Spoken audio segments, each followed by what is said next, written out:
આ સાથે જ ઘણા બધા આપણા વ્યુઅર્સ છે કે જેમની કમેન્ટ આવે છે કે મારા બાળકે કે મારા દીકરા દીકરીએ કે એમણે ઇન્સ્યુલિનના પંપ પોતાની સાથે રાખવાના કે ઇન્જેક્શન અમે આપીએ છીએ એ જ બરાબર છે, અમે જે વર્ષોથી આપીએ છીએ એ જ કન્ટિન્યુ કરીએ.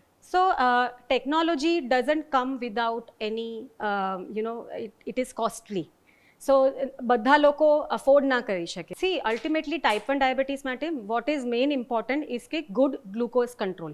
ઓકે, એ આપણે અગર પેન્સથી રાખી શકીએ તો પેન્સથી, ટેકનોલોજીનો યુઝ કરીને રાખી શકીએ છીએ તો તે. સેન્સર વધારે યુઝફુલ એટલા માટે થાય કારણ કે ગ્લુકોમીટરથી આપણે 2, 3, 4 કલાકે ગ્લુકોઝ ચેક કરી શકીએ. વચ્ચે શું થાય છે આપણને ખબર ના પડે. પણ ટેકનોલોજી એ એક એડેડ બોજા સાથે આવે છે કારણ કે ખર્ચાળ છે. સો સેન્સર હજી પણ ઘણા બધા લોકો અફોર્ડ કરી શકે, પંપ એનાથી બી વધારે મોંઘો આવે છે.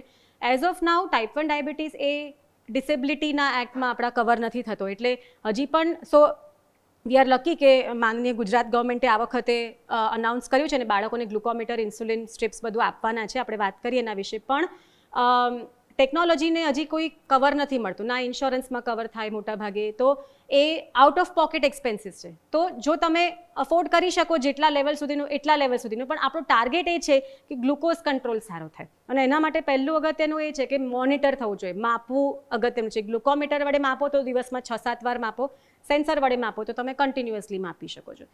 અગર ગ્લુકોઝ કંટ્રોલ સારો હોય તો એવું જરૂરી નથી કે પેન પરથી પંપ પર શિફ્ટ થવું.